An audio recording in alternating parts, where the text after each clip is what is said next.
Imagine que estamos em 2026. O noticiário internacional para de repente. Imagens de satélite mostram tropas americanas cruzando a fronteira e entrando na Venezuela. Em poucas horas, a notícia se confirma. Nicolás Maduro foi capturado em uma operação rápida. O mundo assiste em choque. E a primeira coisa que todos pensam é no petróleo. Afinal, a Venezuela tem as maiores reservas do planeta. Mas, nos bastidores do poder em Washington e Pequim, o jogo é outro. O petróleo é importante, mas o verdadeiro prêmio está escondido na floresta, bem na fronteira com o Brasil. Essa região estratégica abriga tesouros que a maioria das pessoas nem imagina. Lugares como o Morro dos Seis Lagos e a Serra do Repartimento, no Amazonas, guardam jazidas intocadas de minerais críticos. Enquanto o mundo olhava para os tanques, os estrategistas olhavam para o solo. O interesse americano não é apenas por energia, mas pelo combustível de toda a tecnologia do futuro. É aqui que o Brasil entra no centro de uma disputa de gigantes que pode mudar nossa economia para sempre. Atualmente, vivemos um desequilíbrio global absurdo. O Brasil possui a segunda maior reserva de terras raras do mundo, perdendo apenas para a China. No entanto, nossa produção é pífia, representando apenas 1% do total global. É como ter um cofre cheio de barras de ouro e não ter a chave. Enquanto isso, a China joga esse jogo há décadas. Eles controlam 70% da produção desses minerais e 90% do refino. Isso dá a eles um poder imenso. Eles podem fechar a torneira do fornecimento e paralisar indústrias inteiras no Ocidente sempre que houver tensão. Em 2026, Donald Trump decidiu que não aceitaria mais essa dependência. Ele lançou o Projeto Volt, um plano de 12 bilhões de dólares para criar uma reserva estratégica americana. O objetivo é garantir que os Estados Unidos tenham acesso a esses materiais sem pedir permissão para Pequim. O parceiro ideal para essa manobra é o Brasil. Mas, antes de entendermos a briga política, precisamos saber o que são essas terras raras. Apesar do nome, elas não são tão raras na natureza. O problema é que raramente são encontradas em concentrações que tornem a extração barata. São 17 elementos químicos com nomes complicados, como lantânio e neodímio. Eles estão nas suas mãos agora. Seu celular depende desses minerais para as cores da tela e os alto-falantes.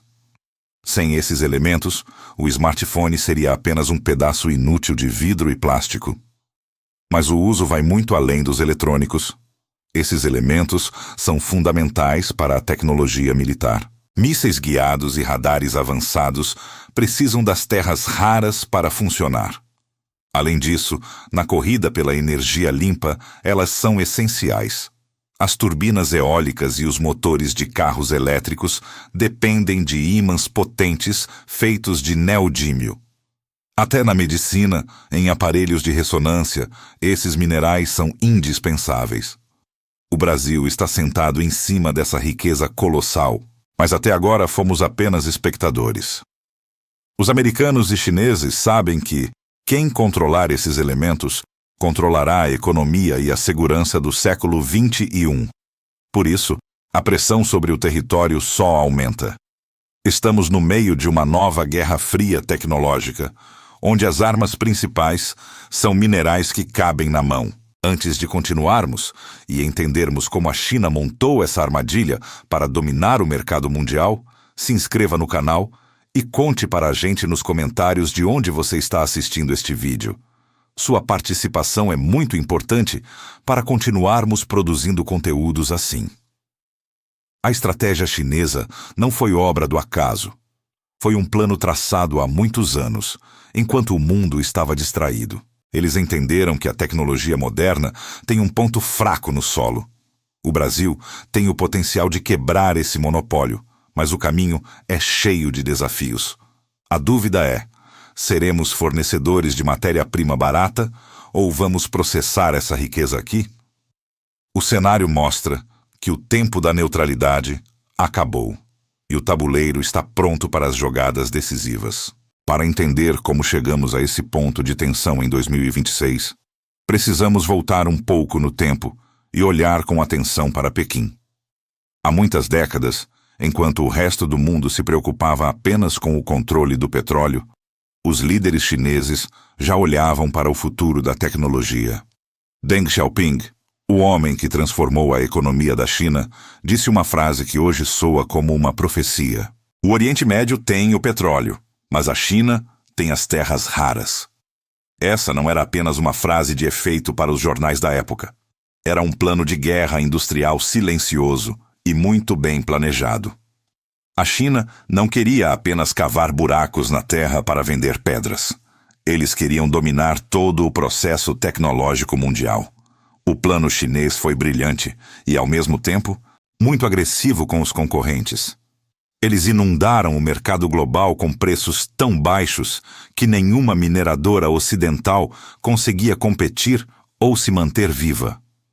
Como eles fizeram isso de forma tão eficaz? De um jeito simples e cruel, ignorando completamente os altíssimos custos ambientais. O refino de terras raras é um processo sujo que gera muitos resíduos químicos pesados e até radioativos. Enquanto os Estados Unidos e a Europa fechavam suas minas por causa de leis ambientais rigorosas e custos operacionais altos, a China abria as portas para a poluição extrema em troca do domínio absoluto do setor. Além disso, o governo chinês controlava os preços de perto, mantendo o mercado sob o seu total controle.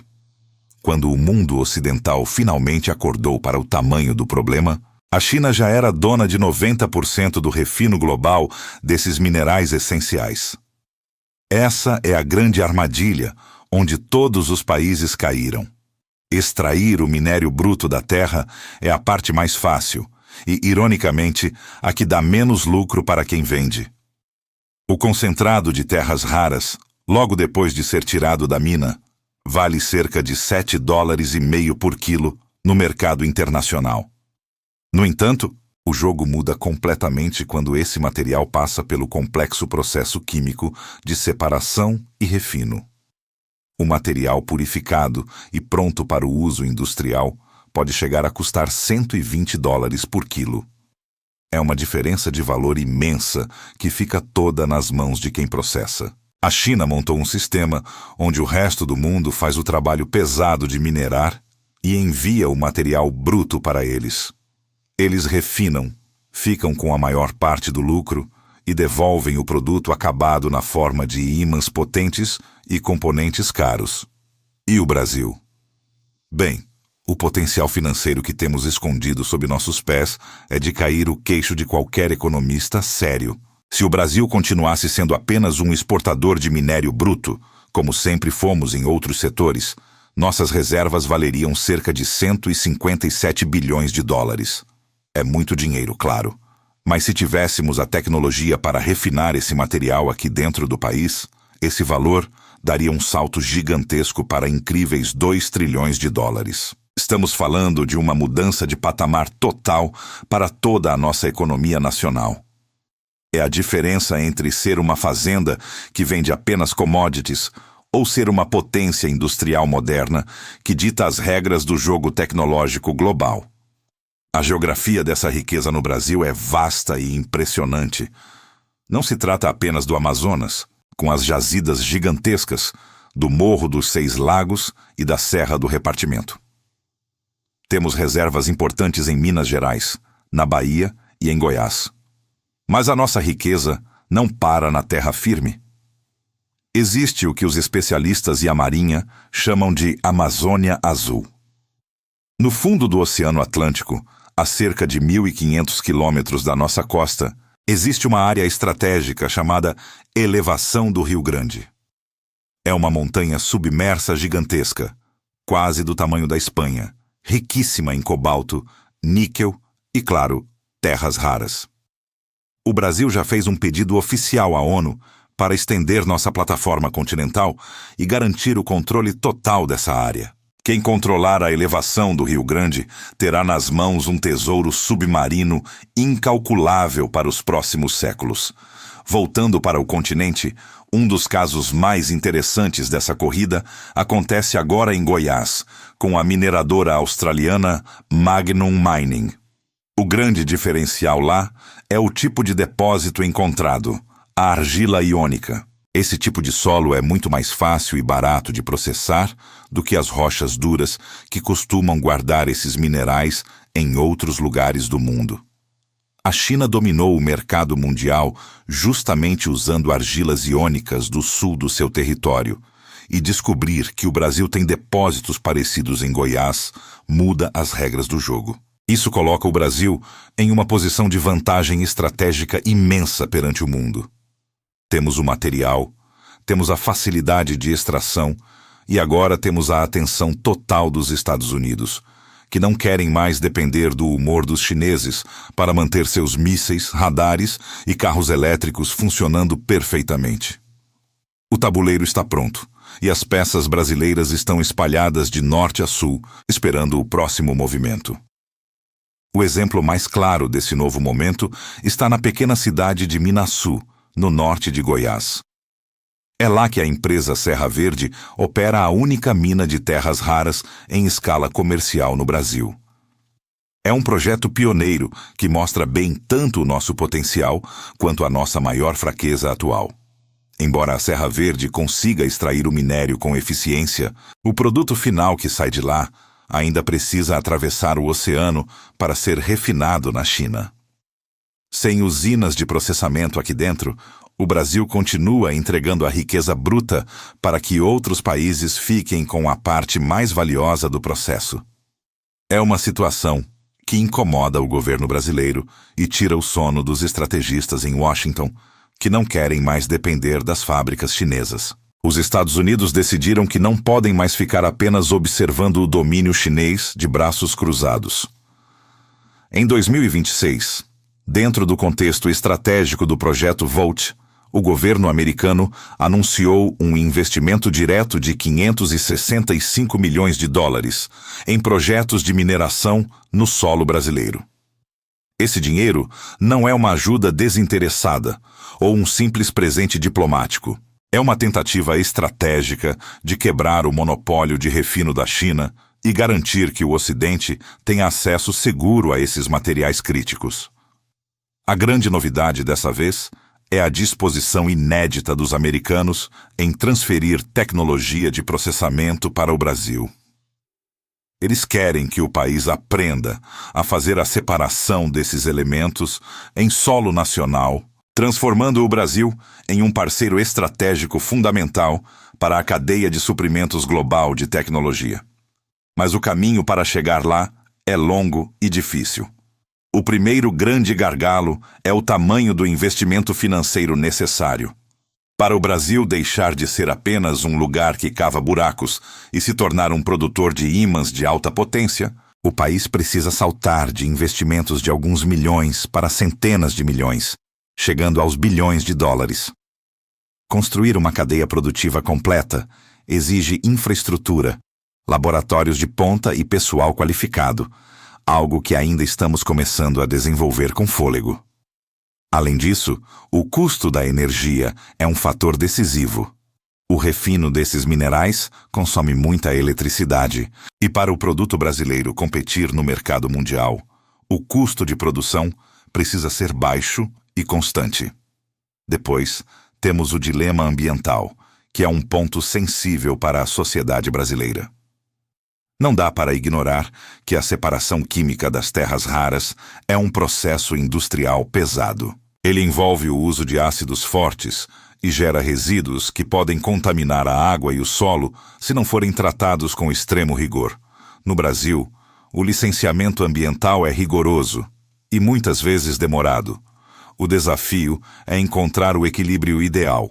Como se tornar uma potência mineradora sem destruir a natureza ou enfrentar a resistência das comunidades locais. O Estado brasileiro precisa ser firme na fiscalização, garantindo que o progresso econômico não venha acompanhado de tragédias ambientais que manchem a imagem do país lá fora. Existe também o risco econômico histórico de sempre. O Brasil tem uma tendência de se acomodar como exportador de matéria-prima barata, repetindo o que aconteceu no passado com o ouro e o café. Se não houver uma política industrial forte para aproveitar esse interesse dos Estados Unidos, podemos apenas trocar de cliente. Deixaríamos de mandar minério bruto para a China para mandar para os americanos, continuando sem fábricas modernas e sem gerar empregos de alta qualidade aqui dentro de casa. É o velho ciclo da dependência que precisamos quebrar com urgência para garantir nossa soberania tecnológica. O Brasil está agora no centro de uma guerra fria tecnológica entre as duas maiores potências. De um lado, a China tenta manter seu controle total usando seu poder econômico. Do outro, os Estados Unidos buscam um aliado estratégico para garantir seu futuro industrial. O solo brasileiro guarda a chave para os avanços da computação e da medicina dos próximos anos. A grande dúvida para 2026 não é se temos a riqueza, mas se teremos a capacidade de deixar de ser um simples fornecedor para nos tornarmos protagonistas. Se o Brasil jogar as cartas certas agora, o futuro da tecnologia terá que passar obrigatoriamente pelas mãos brasileiras. É a nossa grande chance de finalmente transformar minério bruto em desenvolvimento real, gerando ciência e riqueza dentro de nossas fronteiras. O destino do Brasil no século XXI será decidido pelas nossas escolhas de hoje.